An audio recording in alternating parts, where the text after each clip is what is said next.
이 시간 하나님 말씀 봉독하는 시간 갖도록 하겠습니다.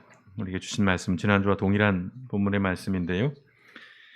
마태복음 1장 18절에서 25절까지의 말씀입니다.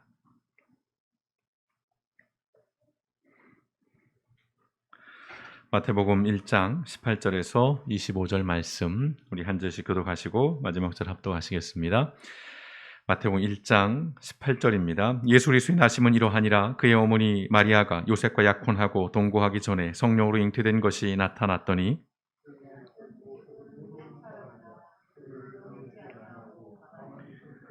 이 일을 생각할 때 주의 사자가 현몽하여 이르되 다윗의 자손 요셉아 내 아내 마리아 데려오기를 무서워하지 말라. 그에게 잉태된 자는 성령으로 된 것이라.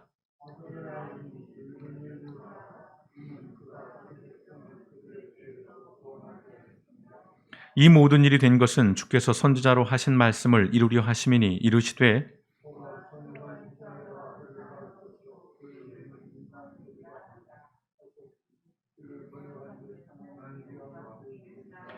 요셉이 잠에서 깨어 일어나 주의 사자의 분부대로 행하여 그의 아내를 데려왔으나 아들을 낳기까지 동침하지 아니하더니 나음의 이름을 예수라 하니라. 아멘. 고맙고 감사하신 아버지 하나님, 오늘도 하나님 앞에 나아갑니다. 특별히 대림절 예수님의 오심을 기다리며 또한 그 오심의 의미를 묵상하는 이 시기에 우리가 다시 한번 우리의 신앙과 삶을 돌아보기를 원하오니 오늘 말씀 가운데 우리 하나님께서 우리의 생각과 마음들을 주장하여 주시옵소서. 오늘도 하나님 앞에 나아가며 귀한 예물을 구별하여 드립니다. 드려진 예물 가운데 우리 하나님께서 기뻐 받아주시며 아버지 하나님의 드려진 예물 속에 담겨있는 그 마음의 소원들과 기도 가운데 하나님께서 선한 길 가운데로 인도해 주시고 드리기를 원하나 드리지 못하는 이들의 마음을 위로하여 주시고 어려운 시절 속에서도 아버지 하나님이여 믿음 안에서 흔들림 없이 물질의 유혹과 미혹 가운데 빠지지 않는 아버지 하나님이여 심지가 견고한 그리스도인들로 우리 하나님께서 주장하여 주시고 또한 아버지 하나님이여 삶의 현장에서 매일매일 필요한 것들을 공급하셔서 이 땅에 하나님을 믿는 백성들의 삶이 어떠한가를 아버지 하나님 그 부유함과 풍성함을 세상이 볼 수 있도록 하나님께서 모든 성도들의 가정과 직장과 사업장 가운데 복의 복을 넘치도록 부어 주시옵소서.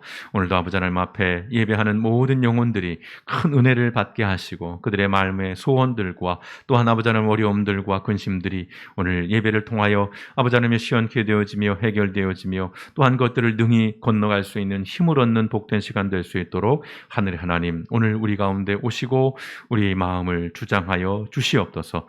모든 말씀을 원하신 예수님의 이름으로 감사하며 기도드렸습니다. 아멘. 예, 대강절, 대림절 2주차인데요.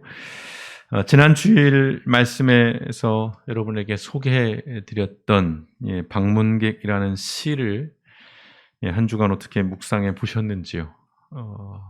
까먹고 있었는데요. 괜찮습니다. 오늘 또 말씀을 통해서 기억하시면 좋겠는데요. 방문객, 이 시에서 사람이라는 말이 나오죠. 사람이 온다는 건이라는 것으로 시작이 되는데 저 사람은 다양하게 이해될 수 있을 것 같아요. 뭐 사랑하는 관계라면 연인일 수도 있을 것이고 또는 무언가를 애타게 헤어졌던 가족을 만나기 위한 어떤 기다림일 수 있을 것이고 뭐 많은 해석 다양하게 이해될 수 있을 것입니다만은 여러분도 눈치를 채셨겠지만 저는 이 사람을 예수님으로 이해하면서 시를 묵상했습니다. 성도 여러분께서도 그렇게 이해하시고 시를 묵상해 보기를 원하는 마음이었는데요. 이렇게 시작돼 사람이 온다는 건 실은 어마어마한 일이다 라는 저 식구를 저는 이렇게 읽었습니다. 예수님이 오신다는 건 실은 어마어마한 일이다 라는 그런 문구로 읽어보았는데요. 이 대목에서 우리는 상상력이 좀 필요할 것 같습니다. 상상력이 필요할 것 같습니다. 성도 여러분 한번 상상해 보십시오.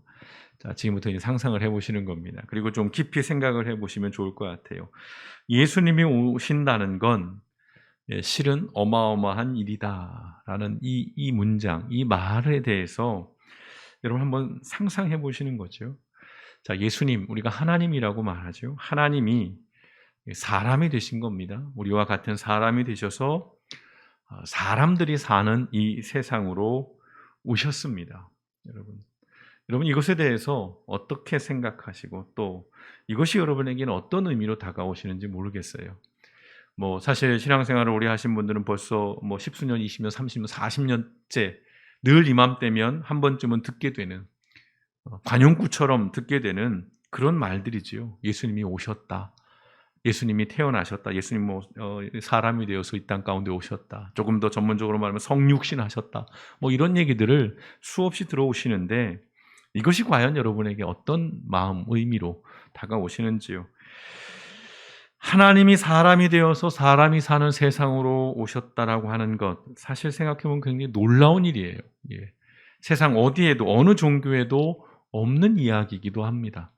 종교를 떠나서 우리가 이것들을 헤아려 보면 참으로 놀라운 일이에요. 근데 정말 이것이 우리에게 놀라운 것으로 그렇게 받아들여지고 있는지, 다가오고 있는지, 그걸 한번 우리가 진지하게 돌아보자는 것입니다. 사실 저도 그렇습니다만 여기 계신 모든 분들은 사실 어려서부터 우리가 배운 교육의 방식은 문제의 답을 맞추는 거예요. 정답을 찾는 그런 교육. 그래야 점수를 받고 그런 점수가 나와야 원하는 데 진학도 하게 되고 또 원하는 인생을 살게 되는 뭐 그런 식의 환경, 그런 식의 어떤 시스템 속에 우리가 살아왔습니다. 그러다 보니 답을 맞추는 것 익숙해요. 정답을 찾는 것들 익숙합니다. 다만 왜라는 물음들이 빠지는 것이죠. 그리고 어떻게 해서 이 문제의 답이 이렇게 되는 것인지, 어떤 원리를 가지고 어떤 과정을 가지고 이러한 답에 이르게 되는지에 대해서는 사실은 별 관심이 없고 사실 알 필요가 없었습니다. 물론 요즘 아이들은 또 다르죠. 요즘 아이들은 원리니 뭐 이런 것들, 뭐 창조, 뭐 상상력, 뭐 이런 식의 교육들을 많이 받고 있습니다만 어려서뿐만 아니라 우리가 어른이 되어서도 사실은 그렇게 살아왔습니다. 뭐 정답만 찾는 마치 이 점수를 얻기 위한 그런 식의 삶의 방식들, 모든 것들을 그렇게 바라봤고 또 그렇게 평가해 왔습니다. 이런 것입니다. 그렇다고 해서 우리가 모든 사람이 모든 순간을 여러분이 잘 알고 있는 빨간머리 앤, 더러 이 얘기를 나눴더니 빨간머리 앤이 뭐예요? 누구예요? 라고 모르는 분들이 꽤 있어서 저도 좀 되게 당황스러웠는데요. 이 빨간머리 앤과 같은 그런 엉뚱함이 가득하고 상상력이 충만한 삶을 모두가 살아갈 수는 없습니다. 방송실 문제가 있나요? PPT가 하나도 넘어가질 않습니다. 적어도 우리는 좀 더 상상력을 발휘하며 살 필요가 있는 것 같아요. 특별히 신앙의 영역에선 더욱더 그렇다고 생각을 합니다. 그런데 아마 이 말씀을 들으면 위험하다고 들으시는 분도 있을 거예요. 아니, 신앙의 영역에서 상상력이 필요해? 왜? 말씀 보면 되는데, 그냥 문자 그대로 우리가 받아들이면 되는데, 그렇지가 않죠. 성경이라는 것이 실은 문자 그대로의 의미를 우리에게 내포하고 있는 것이 아니라 사실은 그 안에 수많은 행간 속의 의미들을 찾고 또 감춰져 있는 의미들을 묵상하면서 더 풍성한 그런 신앙의 삶을 영위하게 되는 것인데 우리가 그 모든 것들을 잃어버렸다는 것입니다. 일상에서 삶뿐만 아니라 신학의 영역에서도 우리는 더 이상 상상하지 않아요. 더 이상 그 행간의 의미들을 묵상하려고 들지 않는다는 것입니다. 적어도 이 대림절 기간 동안 우리가 좀 이러한 마음들을 가지셨으면 좋겠습니다. 좀 상상해 보셨으면 좋겠어요. 지난주에도 말씀을 드렸듯이 정답을 찾고 방법과 기술이라고 하는 것들에 몰두한 나머지 우리의 신앙조차도 무언가를 이루기 위한 도구 또는 어떤 방편으로 축소되고 왜곡되어 왔다는 것입니다. 물론 저도 생각해 보면 제가 신학교를 갔을 때도 사실은 뭐 어떤 신앙의 상상력을 불어넣는 교육보다는 굉장히 교조적이고 또 이미 틀에 갇혀진 교리적인, 특별히 뭐 침례교단, 그러면 침례교 신학 그 안에 범주에서 벗어나면 큰일이 나는 것처럼, 그래서 딱 그 틀에 갇힌 교육들을 받아온 것이 현실이기도 합니다. 그러다 보니 뭐 성도님들은 더할 나위 없는 것이지요. 그런 목회자들이 와서 가르치고 설교하는 내용들 또한 상상력은 완전히 배제된 채 아주 드라이한 어떤 교리나 이런 어떤 신조나 이런 것들로 신앙이 전부인 것처럼 여겨졌으니까요. 지난 주일에 말씀을 드렸던, 그리고 더러 계속 말씀하고 있는 그 드라마 오징어 게임 속 등장하는 244번 남자, 혹시 지난주 궁금하셔서라도 찾아보셨는지 모르겠습니다. 그 남자는 기독교인으로 등장을 해요. 그것도 굉장히 열성적이고 또 신실한 기독교인으로 등장합니다. 그렇게 보는 이유는 막 그가 기도를 하거든요. 막 기도합니다. 하나님을 찾습니다. 살기 위해서요. 근데 그의 기도의 내용들이나 그의 모습들을 보면 그가 가지고 있는 그 신앙, 특별히 열정적이고 신실하다라고 우리가 일반적으로 평가할 만한 그 신앙은 결국 뭐냐면 자신만의 안전을 지키는 거예요. 그리고 자신만 살아남기 위한 아주 이기적이고 주술적인 도구이자 방편일 뿐입니다. 그렇게 그려지어요. 뒤에서 사람들이 다 기다립니다. 시간이 없어요. 안 그러면 다 죽어요. 근데 안 가고 거기서 무릎 꿇고 기도를 하고 있습니다. 모두를 살리라는 기도가 아니에요. 나 살려고 기도하는 거예요. 그러니까 그냥 밀어버리잖아요. 물론 신앙이라는 것이요, 지독하게 이기적이고 또는 개인적이고 기복적인 측면을 제가 부인하고 싶지는 않습니다. 나를 위한 거 맞아요. 내가 먼저 편하고 내가 먼저 잘되고 내가 무탈하고 내가 건강한 거 맞습니다. 이걸 부인하고 싶지는 않습니다. 우리가 아무리 믿음이 좋고 또 신앙이 독실하다 할지라도 그럼에도 또한 우리가 부인할 수 없는 것은 우리는 이 죄성을 가진 이기적인 인간일 뿐이라는 것이지요. 그러다 보니 우리가 가진 이 신앙이라는 것도 결국은 내 중심, 자기 중심, 나 우선, 우리 가족 우선 이렇게 될 수밖에 없는 한계를 제가 부인하지는 않습니다. 다만 그런 속성을 가지고 있다고 해서 우리가 가진 신앙이, 우리가 믿는 이 기독교 신앙이 늘 그런 수준에만 머물러 있다면 그것은 너무 슬픈 일이라는 거예요. 그저 나 잘 먹고 잘 사는 일, 나 안전하고 우리 가족만 잘 되면 그만인, 그래서 다른 사람들에 대해서는 관심이 없는 그 수준에만 머물러 있다면 예수님께서 이 땅에 오셨고 심지어 십자가에 죽으셨다는 그 일이 사실은 얼마나 허무한 일이고 얼마나 참 안타까운 일이 되겠습니까? 저는 그런 생각이 드는데 여러분들은 어떠신지 모르겠어요. 명확합니다. 기독교 신앙은 생명에 관한 것이에요. 살아있음에 대한 이야기를 하고 있는 것이고 살아가는 이야기를 하고 있는 것이 기독교요, 기독교 신앙입니다. 분명 생명이 있는 것들, 살아있는 것들은 성장해야 한다는 것입니다. 성숙해야 한다는 것입니다. 달리 말하면 변화되어 가야 한다는 것이에요. 처음에는 지극히 이기적인 마음으로, 기복적인 마음으로 신앙을 가졌더라도 그것들이 조금 지나가면서 성경을 묵상해 가면서 말씀을 듣고 또 신앙의 연륜이 더해 가면서 우리는 변화를 가져와야 한다는 것이지요. 이것은 당연한 것이고 마땅한 것이며 사실은 그것이 자연스러운 것이에요. 아이가 태어나서 조금씩 자라가는 것이 정상인 것처럼 그렇지 않으면 문제가 있는 것이지요. 신앙이 좋고 믿음이 깊다는 것은 먹고 사는 문제를 위한 그 신앙의 단계를 넘어섰다는 의미일 것입니다. 이분 정말 신앙이 좋아. 저분 참 신실해. 그런데 기도의 내용을 보면 온통 내 이야기, 우리의 가족 이야기, 그저 내가 어떻게 하면 돈을 조금 더 벌 수 있을까? 내가 어떻게 하면 승진할 수 있을까? 내가 어떻게 하면 좀 더 나은 삶을 살 수 있을까? 나은 삶이라는 것은 결국은 다른 게 아니에요. 물질적인 것을 추구하는 것들이죠. 다시 말씀드립니다. 그것이 나쁘다고 말씀을 드리는 것이 아니에요. 여전히 그 좋은 믿음과 신앙을 가지고 계속해서 그 정도 수준에 머물러 있다면 필연적으로 문제가 생길 수밖에 없다는 것입니다.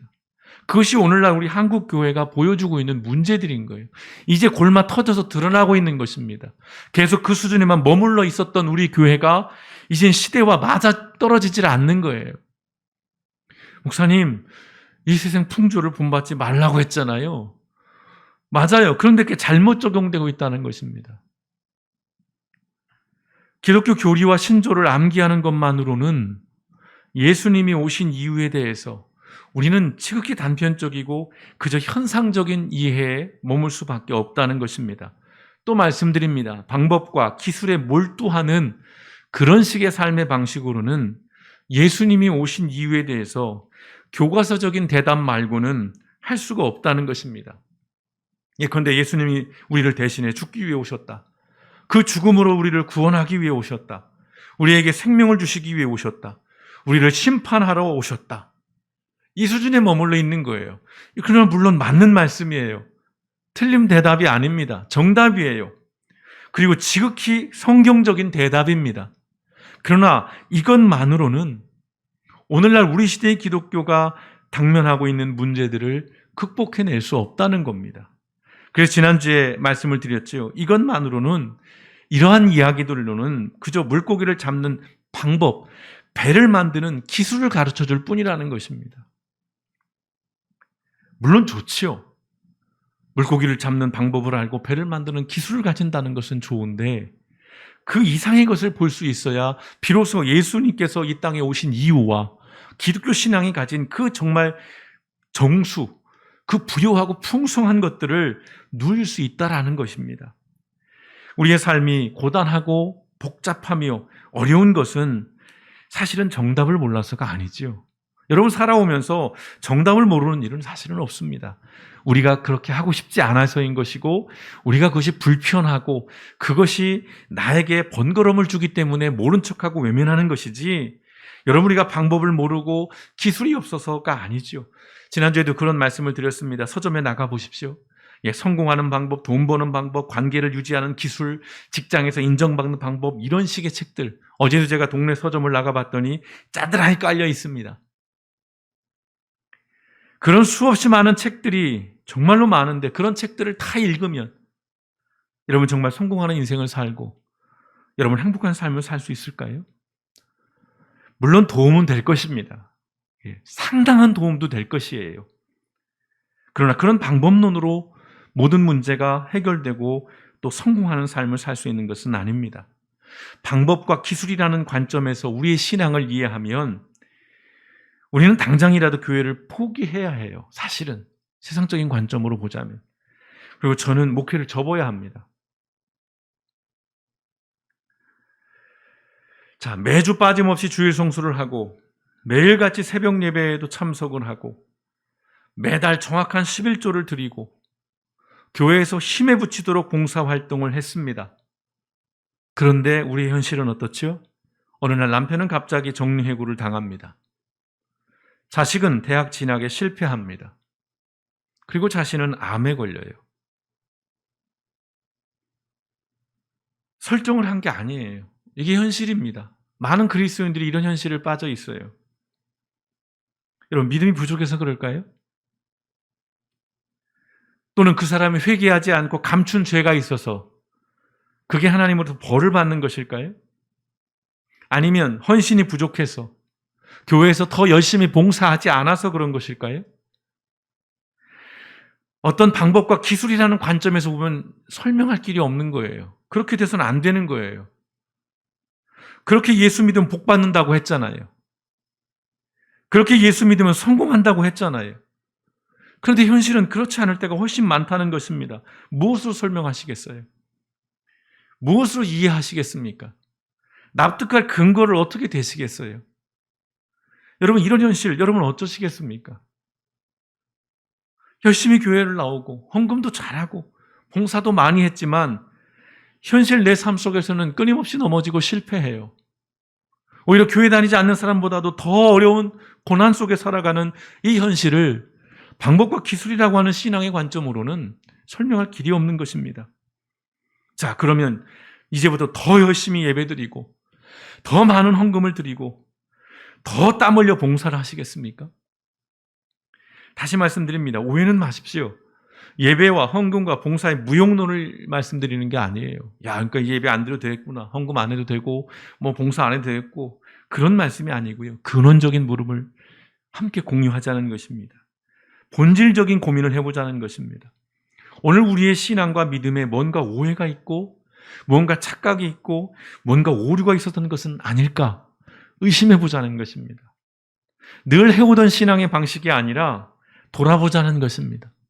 여러분에게 질문 하나 드립니다. 문제입니다.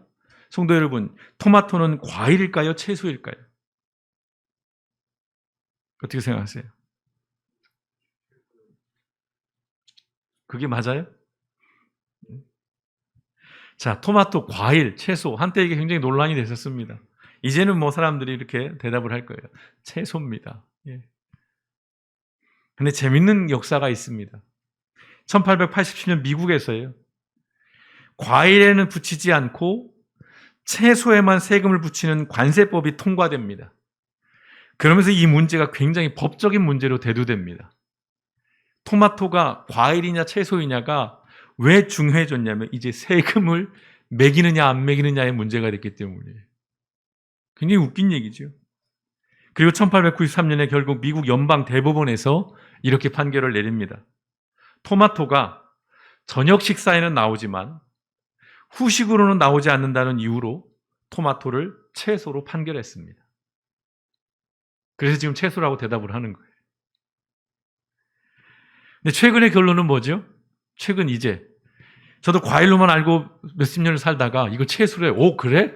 어디 가서 아는 척을 했어요. 너 토마토 뭔 줄 알아? 너 과일인 줄 알았지. 이거 채소래. 근데 최근은 이렇습니다. 과일도 되고 채소도 된다는 거예요. 이름하여 과채류의 분류로 나눠지고 있습니다. 근데 여러분 생각해 보십시오. 토마토가 과일이든 채소든 뭐가 그리 중요하겠습니까? 무엇이든 맛있고 건강하게 먹으면 그만인 것이에요. 하지만 우리의 신앙은 그런 식이 될 수는 없다는 것입니다. 부산으로 가는 방향을 잘못 잡아놓고는 왜 부산이 나오지 않느냐고, 내가 지금 몇 시간째 운전을 하는데 왜 아직도 부산이 안 나오냐고 화를 내면서 더 가속 페달을 밟은들, 속도를 높여서 간다고 한들 부산에 도착하겠습니까? 예, 할 수 있겠죠. 뭐 저 북한까지 가서 결국 돌고 돌면 언젠가 부산에 도착하겠습니다만은, 여러분 우리의 신앙도 이와 같은 것입니다. 방법과 기술이 문제가 아니라 우리의 신앙에 대한 근원적인 물음이 필요한 시기를 지금 우리는 살아가고 있다고 여겨집니다. 그래서 다시 이런 질문을 드립니다. 예수님이 오신 이유, 여러분 무엇입니까? 정현종 시인은 그 한 사람이 오는 일이 어마어마한 일인 이유에 대해서 이렇게 말하죠. 그는 그의 과거와 현재와 그리고 그의 미래와 함께 오기 때문이다. 한 사람의 일생이 오기 때문이다. 라고 그렇게 식구로 써놓습니다. 저는 이것을 이렇게 읽었습니다. 예수님은 그의 과거와 현재와 그리고 그의 미래와 함께 오기 때문이다. 예수님의 일생이 오기 때문이다. 여러분 이것이 어떤 느낌으로 다가오시는지요? 신학적으로 보자면 예수님은 과거와 현재와 미래를 품고 계신 분입니다. 요한계시록 4장 8절의 말씀, 거룩하다 거룩하다 거룩하다 주 하나님 곧 전능하신 이여, 전에도 계셨고 이제도 계시고 장차 오실 이시라. 과거, 전에도 이제도 현재에도 장차 미래에. 자, 예수님은 유대 땅 베들레헴 마국간에서 처음으로 짠 하고 존재하신 분이 아니라고 수없이 말씀을 드렸습니다. 예수님은 태초부터 존재하고 계셨던 하나님이십니다. 우리를 만드신 창조주예요. 그러니까 우리가 예수님을 주님이라고 부르는 이유가 바로 그것입니다. 그 주님이라는 게 창조주의 그 끝자만 따서 부르는 거예요. 지금도 또한 예수님은 우리와 함께 하십니다. 성령 하나님께서 함께 하시는 거죠. 또한 예수님은 언젠가 이 땅에 다시 오실 겁니다. 우린 이것을 재림이라고 부르죠. 자, 심판의 주님이십니다. 다시 오신다는 것은. 예수님이 오신 이 성탄절은 바로 이 세 가지 시제가 동시에 함께 존재하는 사건이에요. 과거와 현재와 미래가 오는 겁니다. 그래서 어마어마한 일이라는 말씀을 드리는 거예요. 자, 사람을 향한 하나님의 오랜 계획이 실행된 사건이에요. 예수님이 오신 사건은요. 또한 장차 실현될 사건의 시작이기도 합니다. 예수님이 오신 것은요. 단순히 구원자 또는 메시아 예수가 그야말로 죄에 빠져 죽을 수밖에 없는 인간을 구원하기 위해서 기능적이고 어떤 단편적이고 단선적인 사건으로서 오신 것이 아니라는 것이죠. 예수님의 오심을 통해서 우리가 어디에서 와서 어디로 가는 존재인지를 묻는 이른바 정체성에 대한 묵상이 있어야 하는 것이에요. 예수님이 오셨다라고 하는 것을 우리가 묵상할 때에 잊지 말아야 할 것은 그렇다면 나는 누구인가라는 묵상이 필요하다는 것입니다. 내 인생은, 내 삶은 비록 우리가 세상에서 그저 그런 인생으로 살아가고 있지만 우리는 하나님께서 지으신 하나님의 사람입니다. 우린 이 사실을 잊어서는 안 되는 것이지요. 그러나 자주 있습니다. 이런저런 이유들로. 세상에서 우리는 아무에게도 주목받지 못하는 삶을 살아갈지라도 하나님께서는 여전히 저와 여러분을 주목하고 계심을 우리는 기억해야 합니다. 예수님의 오심은 하나님께서 우리를 결코 잊지 않으시고 여전히 우리를 주목하고 계심을 보여주는 사건이에요. 예수님이 오신다는 것은 창조의 하나님과 구원의 예수님과 중보자 성령님이 함께 오시는 겁니다. 따라서 예수님의 오심은 삼위일체 하나님이 오시는 사건이에요. 대단한 일이죠. 그래서 어마어마한 일인 것입니다. 태초에 성부 하나님께서 만드신 세상 그리고 만드신 사람은 아름다웠죠. 늘 말씀드립니다. 질서 있었고요. 조화로웠어요.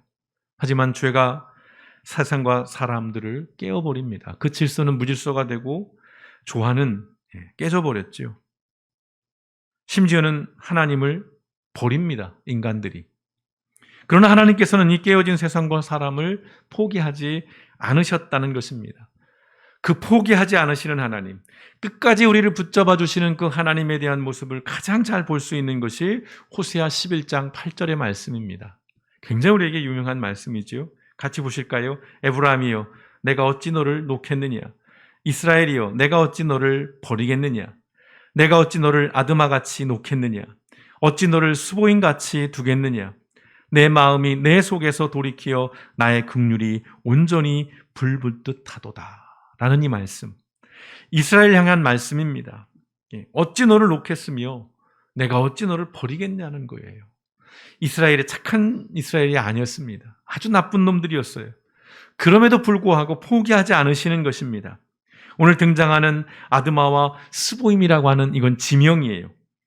이 아드마와 스보임은 끝내 돌이키지 않음으로 심판을 받았던 그 지역, 어디죠? 소돔과 고모라.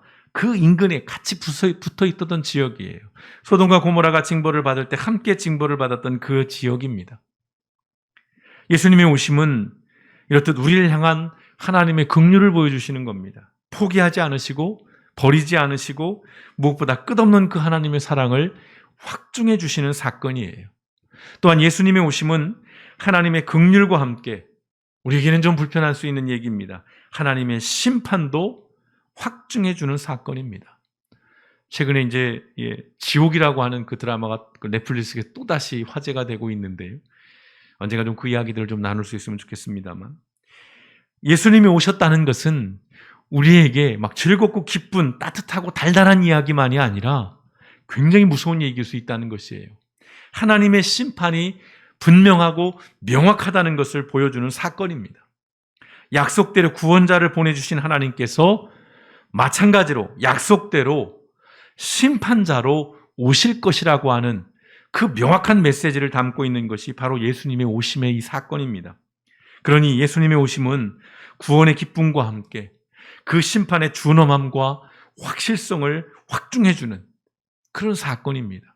따라서요, 예수님 오심을 통해서 우리가 다시금 기억해야 할 것은 뭡니까? 죽음이 끝이 아니라는 거예요. 죽음으로 모든 게 끝나는 것이 아니라는 것입니다. 자, 정현종 시인은 그렇게 말합니다. 한 사람이 오는 것은 그 사람의 일생이 오는 일이다. 일생이 오는 일이다. 한 사람을 만난다는 것은 생각해 보십시오. 그 사람의 현재와 과거와 미래까지도 만나는 것입니다. 나는 지금 이 사람을 보고 있지만 이 사람의 모습은 지금에 형성된 모습이 아니잖아요. 과거로부터 끊임없이 왔던 그 시간의 결정체이고 또 내가 지금 만나는 사람은 앞으로 되어질 그 사람을 만나는 일이기도 한 것입니다. 마찬가지예요. 예수님의 오심을 통해서 우리는 하나님의 과거와 현재와 미래를 통해 행하셨고 또한 행하고 계시며 행하실 일들을 볼 수 있어야 한다는 것입니다. 그것은 하나님의 방법, 하나님의 기술이 아니에요. 그 방법과 그 기술의 동기가 또 그것을 이끌어가는 그 동력, 이러한 것들을 봐야 한다는 것입니다. 무엇입니까? 그 동기와 그 동력이 뭐예요? 하나님의 동기와 하나님의 그 동기가 뭡니까? 사랑입니다. 이 사랑은 어떤 사랑이죠? 사람에 대한 긍휼입니다. 그리고 따뜻한 공감이에요. 깊은 헤아림이고요. 오랜 기다림입니다. 이 사랑이 예수님께서 우리에게 오신 이유인 것이에요. 우리를 구원하기 위해 오셨고, 우리 위해 죽기 위해 오셨고, 우리를 살리기 위해 오셨고, 다 좋습니다. 그러나 그것의 밑바닥은 뭐라고요? 긍휼입니다. 사랑이라는 거예요. 요한일서 4장 9절에서 10절 말씀입니다. 같이 한번 읽어보시면 좋겠습니다. 함께 보실까요? 시작.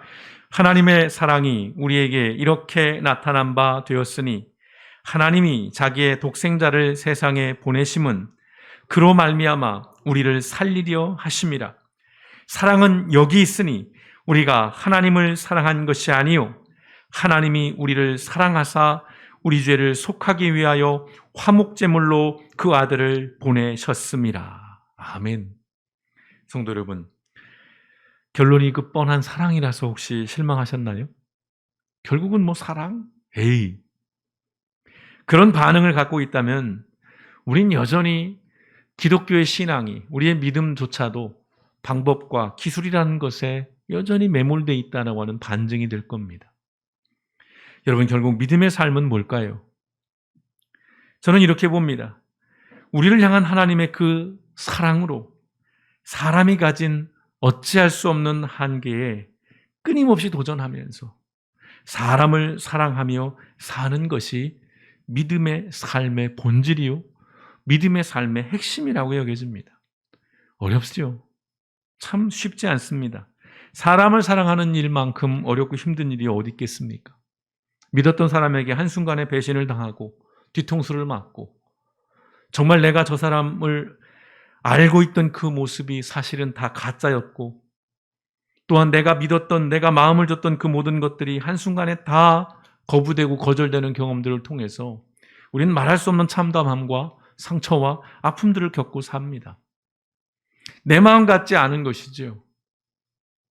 그래서 늘 힘들고 어려운 것이 사람과의 관계, 사람과 함께 살아가는 일인 것인데 예수님이 이 땅에 오신 이유는 그 어려운 일을 우리가 포기하지 말고 외면하지 말고 접지 말고 돌아서지 말고 끊임없이 도전하면서 살아가라고 이 땅 가운데 오신 것입니다. 예수님이 오신 사건도 그러하거니와 예수님이 오셔서 보여주신 삶의 모습도 그러한 것입니다. 오늘 대림절 두 번째 주를 맞아서 다시 한번 어떤 서론적인 말씀들을 드립니다. 앞으로 이제 2주간에 걸쳐서 그렇다면 그 사랑, 사람을 사랑하며 살아라고 하고 오신 그 예수님의 오심의 구체적인 실질적인 모습들을 우리가 살펴볼 텐데요. 그러한 모습들을 통해서 우리가 방법과 기술이라고 하는 어떤 수단과 도구와 방편으로서의 신앙이 아니라 더 근원적이고 본질적인 나를 사람이 되게 하고 나로 하여금 사람과 함께 사는 삶을 만들어가는, 그리하여 우리가 살아가는 이 세상이 하나님의 나라로 변화되는 그 일들 속에 예수님의 오심의 의미가 과연 어떠한 것인가를 구체적으로 우리가 좀 살펴보면서 이 대림절, 2021년을 맞는 대림절을 통해서 우리의 신앙이 분기점을 맞을 수 있으면 좋겠습니다. 우리의 신앙이 더 근원적인 물음들을 통해서 늘 해오던 그런 관습적인 신앙의 모습들이 아니라 더 본질적이고 근원적인 것들을 고민하며 그것들을 우리가 서로 살펴가면서 오늘 우리 시대의 교회들이 겪고 있는 이 어려움들, 이 한계를 뛰어넘을 수 있는, 아니 이것들을 조금씩 개선해 나갈 수 있는 그런 첫걸음이 되었으면 좋겠습니다. 굉장히 거창한 목표죠. 굉장히 어려운 목표입니다. 그러나 그렇다고 해서 우리가 계속 외면하고 포기하고 눈 감고 있다면 어쩌면 우리 사회에서 교회는 사라질 수도 있습니다. 괜한 엄살이 아니에요. 오늘날 수없이 말씀드렸습니다. 젊은 세대들로 갈수록 기독교뿐만 아니라 모든 종교도 마찬가지입니다만 관심들이 없습니다. 그것은 기독교가 진리가 아니어서가 아니라 그간 기독교가 보여왔던 그 신앙의 한계들로 인한 것들인 것입니다. 그러나 실제 기독교는 그 한계를 갖고 있는 것이 아니에요. 우리가 잘못 알고 있는 것입니다. 잘못된 모습을 통해서 이게 기독교고 이것이 신앙이다라고 여겨왔던 것들의 그 한계를 지금 우리가 마주하고 있는 겁니다. 이제는 달라져야 할 때이죠. 다시 한번 예수님의 오심을 우리가 다시 한번 묵상하면서 또 다시 이번 한 주간 여러분 이 시와 그리고 오늘 이 마태복음 1장의 말씀을 다시 한번 묵상하십시오. 관습적으로 묵상하지 마시고 그 뿌리를 찾아가면서 더 근원적인 고민들을 하시고 창조적인 상상력들을 발휘해가면서 내가 믿는 신앙은 무엇이고 내가 예수를 믿는 이유는 무엇이며 예수님은 나에게 정말 어떠한 분인지 내가 교회를 다닌다는 것은 정말 어떠한 의미인지를 치열하게 고민하시면서 다음 주 다다음 주 우리가 하나하나씩 결론을 찾아가고 앞으로 우리의 신앙의 길들을 그 방향들을 다시 한번 설정해 나가는 기회가 되시기를 주님 이름으로 축원드립니다.